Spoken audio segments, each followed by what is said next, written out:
The Sunapee girls soccer team headed into yesterday's matchup with Non-Divisional Stevens on a 3-game win streak, but knew it would need to play its A game to extend that streak another game. And though the effort certainly left some room for improvement, especially in the second half, it was the Division IV Lakers who defended their home turf to the tune of a 4-1 victory against Division III Stevens. And it was striker Sydney Clark who proved to be the deciding factor yesterday, scoring 3 straight goals to begin the contest for what was the juniors' 9th score in the last 3 games. Stevens cut the deficit to 2 on a goal by Sierra Muner early in the second half, before Maddie Austin rounded out the game scoring on a failed Stevens clearing attempt when she fired this shot past Amber Duford in goal. Chantel Camber played well in goal for Sunapee, turning aside 4 of the 5 shots she faced.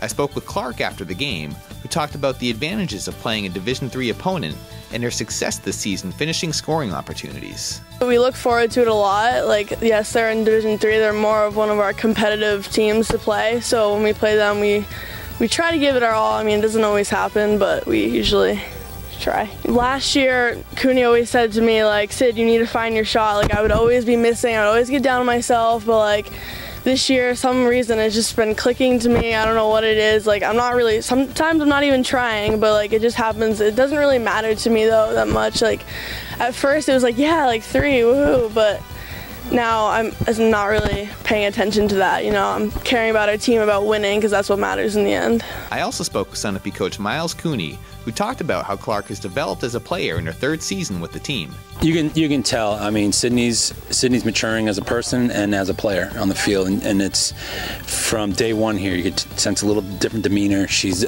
more assertive and attacks the net with good intensity. And I think at times last year she was unsure of herself, but the success she's had on the soccer field and the success she's had in the other programs here, I think has put her in a good place. And I think that might have been her 16th, 17th goal of the season, so she's having a great year. The Lakers will have an even bigger test Friday when they welcome rival and unbeaten Derryfield to town. And taking a look at the YCN scoreboard, yesterday's nightcap in Sunapee proved to be an absolute thriller as the Lakers battered to a 1-1 tie after 2 overtime periods against a Stevens team that beat them 8-1 just 2 weeks earlier. The Lebanon boys soccer team was also victorious last night with a 1-0 win over Souhegan, while Fall Mountain and Mascoma came up short in their respective matchups. And both the Newport girls soccer and field hockey teams fought their way to gritty wins yesterday afternoon, while the Lebanon field hockey team extended its win streak to 5 games, and Mascoma fighting its way to a 1-1 tie with Winnisquam. That's been your look at local sports. I'm Mike Pizzone.